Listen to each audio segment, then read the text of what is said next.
Well, hello. Oh, fantastic. Welcome. Wait, geise gespräch Kaviniskus. Tani Shikioa, Tansei, bonjour, bonjour, hola. Wherever you're joining us from, if you want to say hello in the chat. And look, people are very soon proficient. I'm very impressed with you. Somebody has found closed captions, which is admittedly AI generated words that will go across the screen, but you'll find that at the bottom bar of your screen if that helps you to engage with this webinar in the best way. And then also there's a react button. So of course, sadly, we can't see all your beautiful nearly 100 faces. Thank you so much for being here, by the way. So you can hit the react button and then there's some hearts. Oh, lovely. There's little celebrations. You can do all the things. So you can let us know you're here with us through that if that feels good. And if not, you can just hang around and enjoy. And we'll keep going. There's also a Q&A button at the bottom. So if any questions, burning questions come up during this evening in this short and sweet 30 minutes, please feel free to pop it there. And we'll leave a few minutes at the end for Q&A so that we can pose that to Lauren, because that's very exciting. But hi, I'm Jade. I'm the Director of Learning at the Outdoor Learning School in Storr. I'm joining you today from Sinai's territory, the people of the bull trout. I'm up at Skihikin, which means where the ridgelines meet the water in Insulchin language. And I'm also at the headwaters of three main rivers where the Secwepemc, the Silk, and the Tanakha First Nations have met and traded and fished and hunted and have beautiful stories for and continue to this day to spend time with in relation with.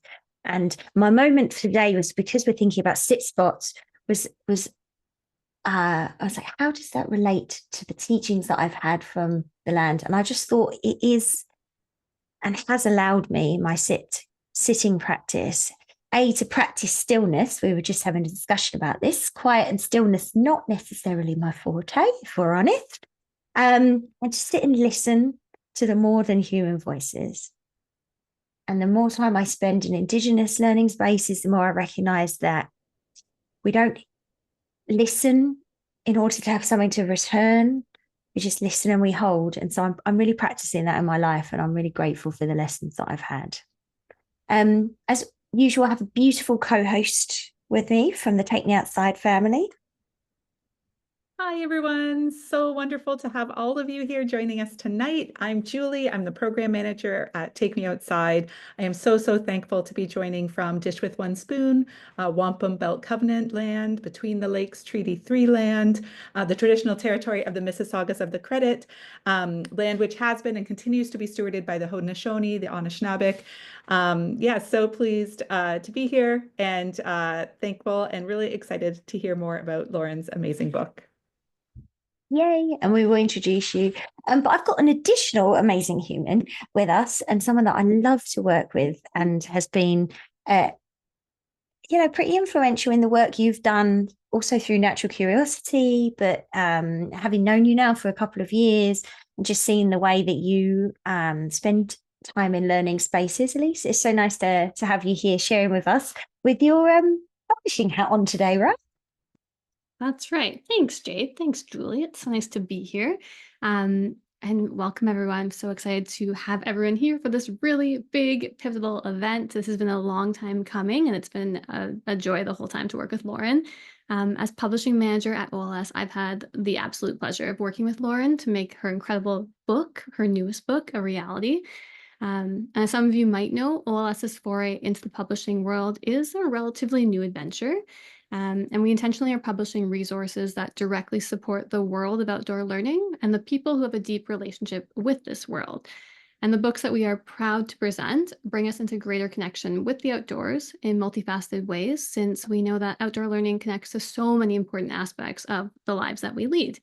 And tonight's author is no exception to this. She absolutely embodies this mission just so wholeheartedly.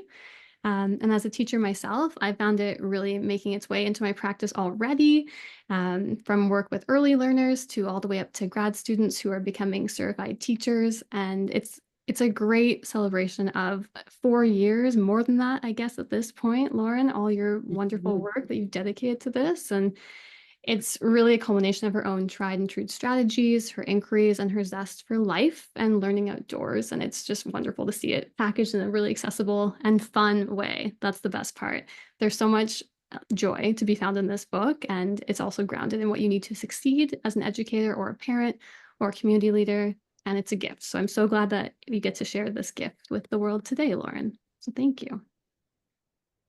Thank you. And I thank you everybody for joining me here today. I'm from Port Moody, the land of the Coquitlam First Nations, and I'm gonna start sharing my screen here. Fingers crossed. All right, does that work for everybody?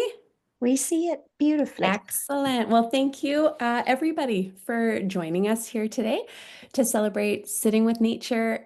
This resource, as Elise said, has been over 4 years in the making. And I'm so excited and so thrilled to share this with you. I should say that this book would not have been possible without the incredible support from so many amazing people, but especially the people at the Outdoor Learning Store who have encouraged me along the journey. And I'm deeply honored that Dr. Gillian Judson wrote the foreword. Her work on imagination and its role in outdoor learning really perfectly anchors the heart of this book. So I'm really excited and grateful to each and every one of you for being part of this journey. So why Sitting with Nature? This book is meant to be a companion guide to my picture book, Me and My Sit Spot, which was 4 years ago now. And it's really designed for educators working with K-7 students. Everything that's in this book isn't just theory. Every prompt, every activity in this guide is one that I've done myself with classes ranging from kindergarten to grade 7. One of the things that I'm most proud of is how accessible the resource is. Whether you're in urban, rural, or suburban setting, Sitting with Nature will really work for your context. It was also written with an inclusive mindset and a focus. So lots of multiple access points for students of all abilities, whether they need language support, adaptive materials, or help with mobility. So let's dig into the flow of the book. The resource is structured into 3 main parts. So in the framework, I introduce the foundation for outdoor learning, sharing practical insights and my philosophy on how to create a meaningful connection between students and nature. In the second section, getting started with outdoor learning, you'll find the initial steps that I take when setting up an outdoor classroom, including tips for integrating outdoor learning with curriculum planning. And then part 3 is the Sit Spot series, and this is really the heart of the book. So it offers a 20-week collection of themed Sit Spot prompts. You can see there ranging from looking closely, math, moss and lichen. It's quite a long list. It has reflection exercises and hands-on activities designed to deepen students' connection with nature throughout the seasons. The book itself is really meant to be, it's designed as a field guide. It's compact, it's practical, and it's filled with space for you to jot down little notes in the margins, because I want this to be a living resource that you can adapt and personalize as you use it and go on. So I'd like to read one short passage from this section. It says, in essence, the incorporation of sit spots into educational practice goes beyond routine. It becomes a gateway to a more profound, interconnected, and enriched learning experience, one where nature becomes not just a backdrop, but an active participant in the educational journey. And I think this passage is so significant because it captures the heart of what Sitting with Nature is all about. It's transforming education by fostering that deep connection between students and the natural world. I think it also highlights how sit spots are more than just an activity. I get that all the time. It's just an activity. But I really see them as this bridge to meaningful, reflective, and an engaged learning. I think by recognizing nature as an active participant rather than a mere setting, this passage emphasizes the potential of outdoor learning to inspire curiosity, mindfulness, and a sense of belonging in the world. Now, in this section, I guide you through preparing for outdoor lessons, including which visuals I use at the start of the year, the games we play to help students feel more comfortable exploring and experimenting and getting messy. I find that these early steps are so important to building a sense of curiosity and ease in outdoor learning. I also dive into how I use Universal Design for Learning, UDL, to plan outdoor activities that align with the curriculum, excuse me, while addressing the diverse needs of all our learners. So UDL ensures that every student can access and can engage with the lessons no matter their learning style or abilities. A significant focus of this section is also the evolution of questions and prompts. I explore how they start as educator-led to build confidence and then gradually transition toward encouraging more student-driven inquiry, fostering independence, and supporting critical thinking. I also address some of the most common misconceptions about outdoor learning, the questions that I'm most frequently asked as an outdoor learning consultant. These are met with clear responses designed to support educators in overcoming challenges and positively embracing outdoor learning with confidence. Finally, I share formative assessment strategies that I've developed over the past few years with the amazing mentorship of the incredible Janice Nowakowski, who's here today. I emphasize the importance of documenting outdoor learning and play experiences as a way to reflect on and then elevate the impactful work we do as educators in these spaces. I think it's really important to also share that sitting with nature helps highlight the connections to the First Peoples principles of learning and supports the work of truth and reconciliation. It's about honoring Indigenous ways of knowing and learning while encouraging students and educators to build a deeper respect for the land and its stories. I believe it's such a meaningful way to bring inclusivity and understanding into our classroom and our communities. Now, this is the heart of the book. The Sit Spot series offers 20 weeks of prompts designed to be revisited over the year. Revisiting the prompts really allows us to dig deeper, observe seasonal changes, and foster a richer understanding and connection with the land over time. These are not meant to be quick one-off questions that we skim over before moving on to the next activity. Instead, they encourage meaningful reflection and exploration. Each week in the Sit Spot series follows a consistent format. So we begin with a list of materials and helpful resources such as downloadable handouts. Then there's a section on key learning skills. These include prompts for student self-assessment. These thoughtful questions are such powerful tools for sparking deep inquiry and meaningful discussion, even just as a standalone activity. Next, we introduce the weekly theme. I explain why I chose the theme and how it's relevant to the students' lives and to the natural world around us. Then we move into a series of daily Sit Spot prompts. So it's organized by topic in the bold font there, followed by a guiding question, and then an introductory script. Now, the scripts are not meant to be followed word for word, but I do find that they can help spark ideas on how to frame a prompt for your learners. Each week also has a detailed lesson plan based on one of the prompts, giving you a concrete example to guide and extend the learning experiences. I love the thoughtful use of icons throughout this entire section because I find they add so much clarity and charm. The lesson plan takes you sort of step by step, starting with an anchor book to set the tone. From there, we dive into the main activity with options tailored for younger students, while the for the younger students and for older students. The caterpillar there icon, it represents activities for the younger students, while the butterfly symbolizes the extensions for older learners. After the main activity, we come together for a circle debrief, followed by introducing a sit spot prompt. So there's the flower sit pad icon there. The students then settle into their sit spots, often with a nature journal or a field guide in hand, helping to foster quiet reflection and observation. Now, throughout the activities, the sit spots, and the circle time, I keep a formative assessment lens in mind. So each week includes a specific formative assessment focus, symbolized by the compass icon. I think that was the perfect metaphor for using the insights to navigate and then move forward. I also prioritize modeling reflection as the educator. So ending each lesson with my own self-reflection question. What went well? What resonated with the students? What could I improve next time?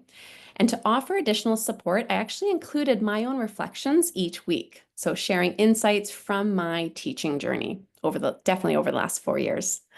Finally, each weekly theme, there's some additional picture book recommendations, a suggested Teach Outdoors podcast episode, and then an educator tip for sit spots. Oh, I'm just struggling getting to the next slide. Here we go. This is one of my favorite parts. As educators, we love seeing examples of how things are done. We wonder, did you use a blank nature journal? What if your students needed more guidance or more structure at first?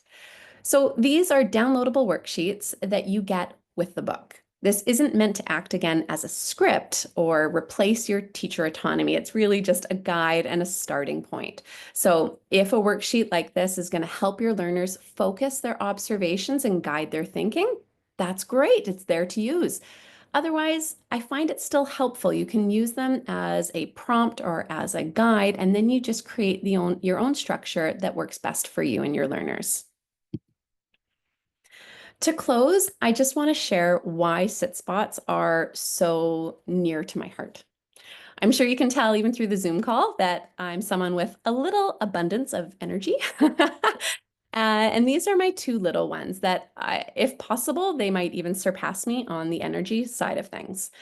Our forested backyard trails are a place where we spend countless hours. Our loud energy, and then as seen as this photo, it's a space for us to sit calmly and breathe.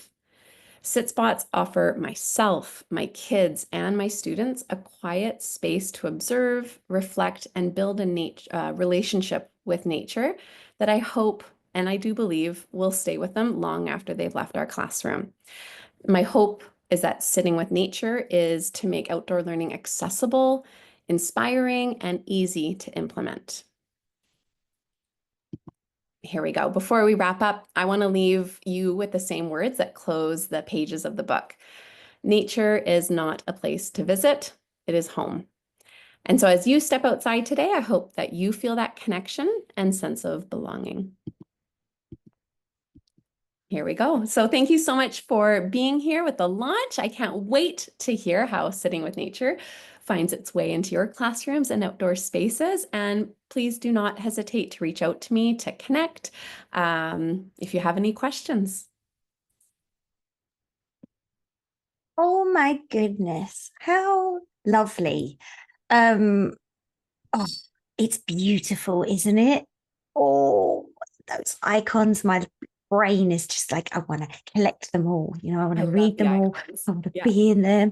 And the content, obviously. I mean, yeah, if you haven't listened to Lauren's podcast, it's amazing. If you haven't seen the videos, or if you're not like diving into the world of Lauren Maclean, like please do, because it is an amazing space to be.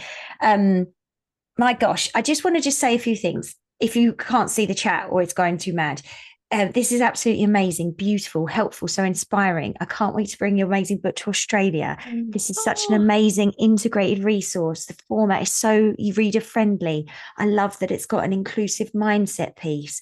I love the organization. I love the worksheets. Just love, just Amazing. Pouring out. Thank you. Nobody's actually asked a question. I think you were extremely informative there. But if anyone does have a question, pop it in the QA here. Lauren, for me, one question I have is what ages are we sit spotting with? Who's this for? The work that I do most commonly is for K to 7, but I also work with early childhood educators. I mean, my daughter's daycare also goes out and they do sit spots. So they're a 2 to 5 year old program. They do group sit spots, right? So there's a sense of safety. They're feeling brave together. They breathe together. They sing together. They watch the birds fly by. So it can be done even with the younger kids. But I've mostly been a kindergarten teacher for most of my career, so that's still where my heart is. But I'm teaching grade 2, 3 currently. But yeah, any age can be out there doing sit spots. It's amazing. And some folks in the chat saying, I've worked with middle schoolers and they did well with it. And someone said, I Yeah. think it would work with high school students. And actually, I did Yeah. that. We were doing water testing, sort of hard science in the sort of grade 11, 12 Mhm. mixed group. And we started with a moment with a sit spot by the water. And Amazing. it was amazing how their energy went from, why do I have to put my phone down and why can't I, take my earpods out and all of this? And I was like, look, promise, if you just give me 3 minutes, then you can participate in the water testing and the sampling in a way that feels authentic to you. If it's gangster rap in the ears while it's happening, okay. But give me 3 minutes of sitting. Yeah. And they would like changed. They didn't go back to the technology. They felt, I think they landed in the space more clearly. Right. Yeah. Okay, question from Alexis. Which Sit Spots book do you recommend for grade 1 to French immersion? I don't want it to be too much for them. Okay, so for the picture book, because we do have a French translation of Me and My Sit Spot for the picture book. It was so amazingly translated by Carrie Bourne. So I would recommend that one for sure. Get you a link in just a moment. Okay. Okay, any more questions coming in? Oh, Kristen asked, what's a question you would ask a group of preschoolers after they've participated in a sit spot? Could you give us a little idea about a little reflection question?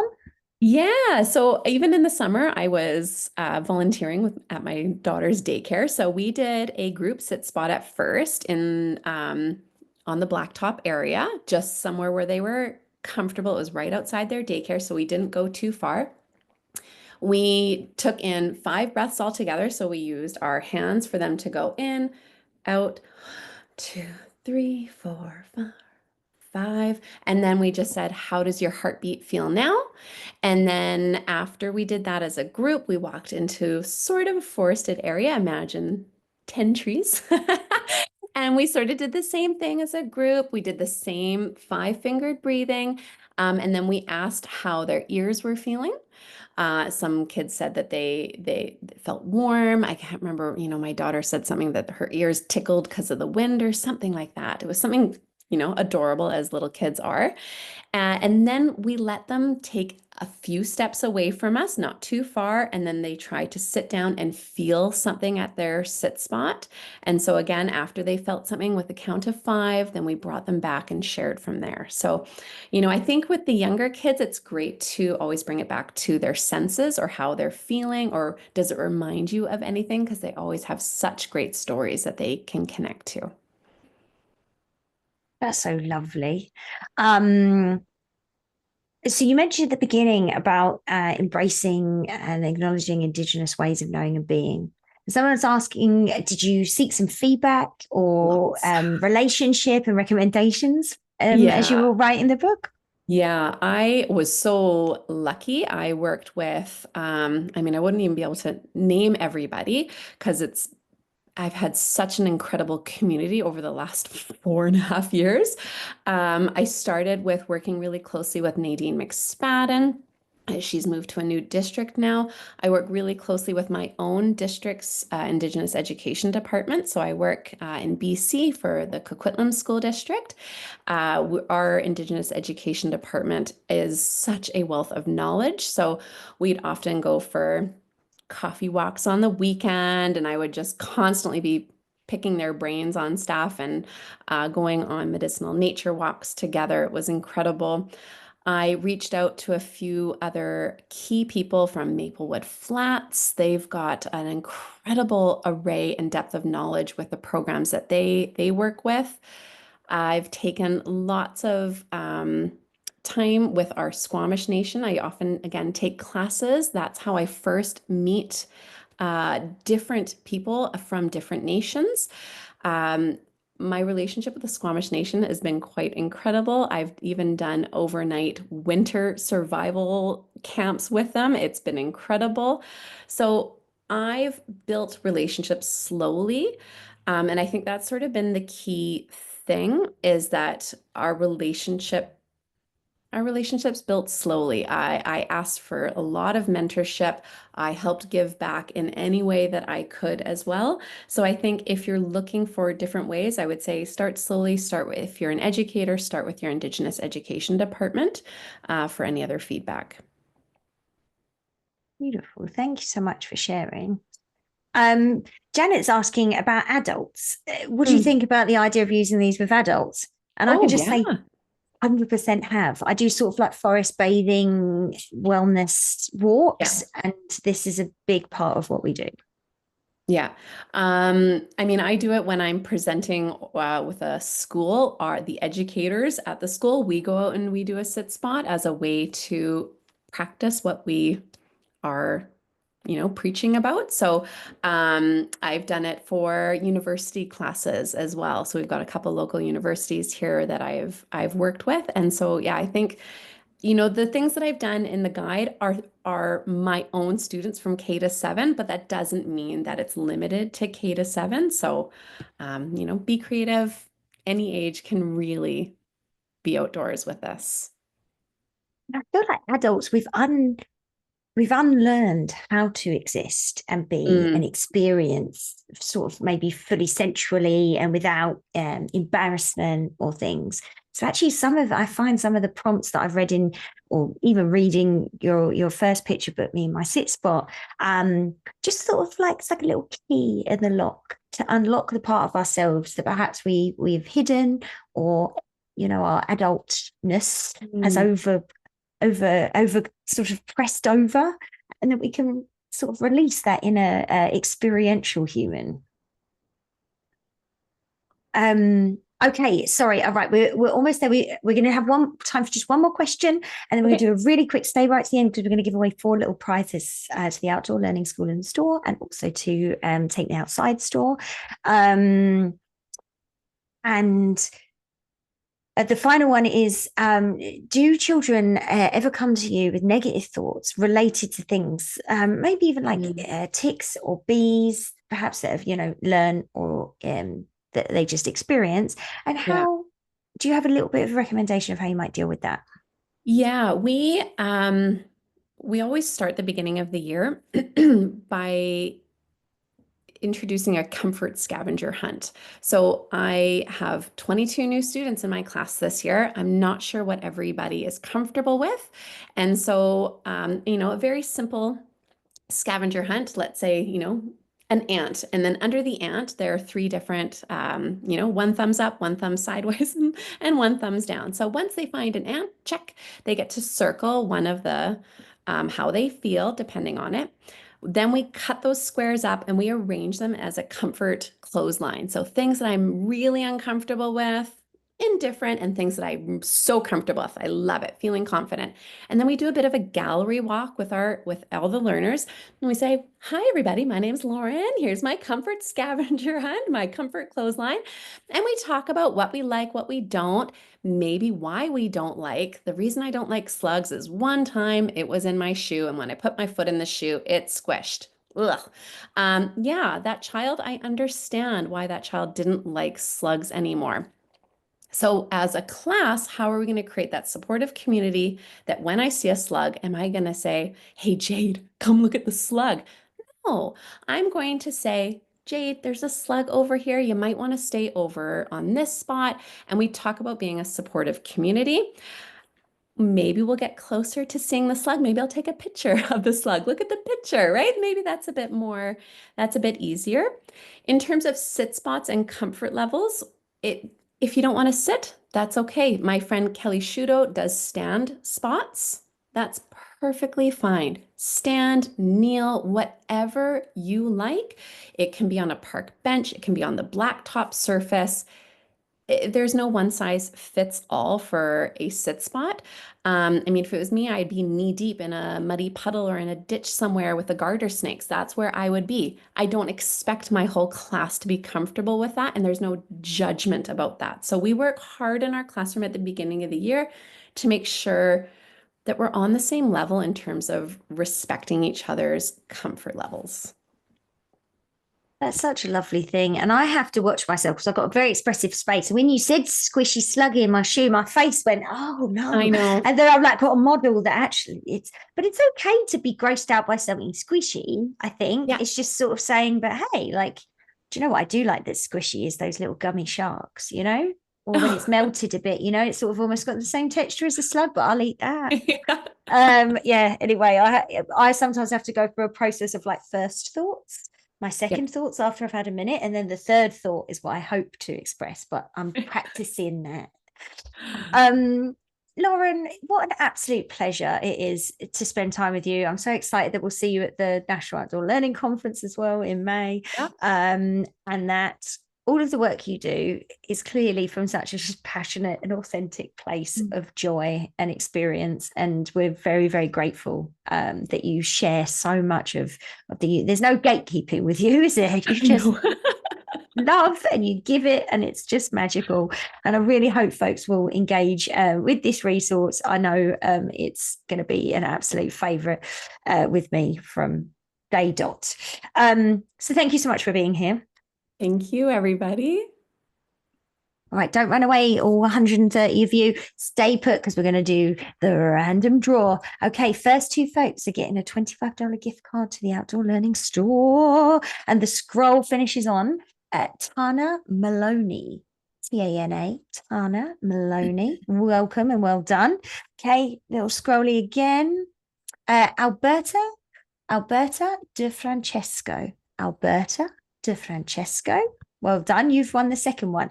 Now 2 gift cards to the Take Me Outside store. We have Sevgi Sagman.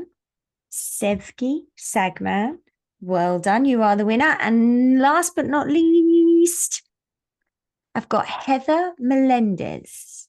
Heather Melendez, you are our fourth and final winner. Thank you, everyone, for coming out and spending time with us for this amazing book launch. Spoiler alert, secret.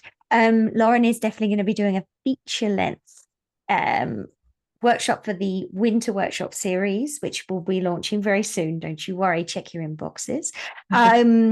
Where we'll dive into this resource in a bit more depth, which I think will just be a really fantastic offering. So watch this space, everybody. We'll be sending some news out about that very soon. Julie, Elise, thank you for being here, part of a beautiful team of outdoor learning enthusiasts. Thanks to all of our friends who joined us this evening. Good night, everyone.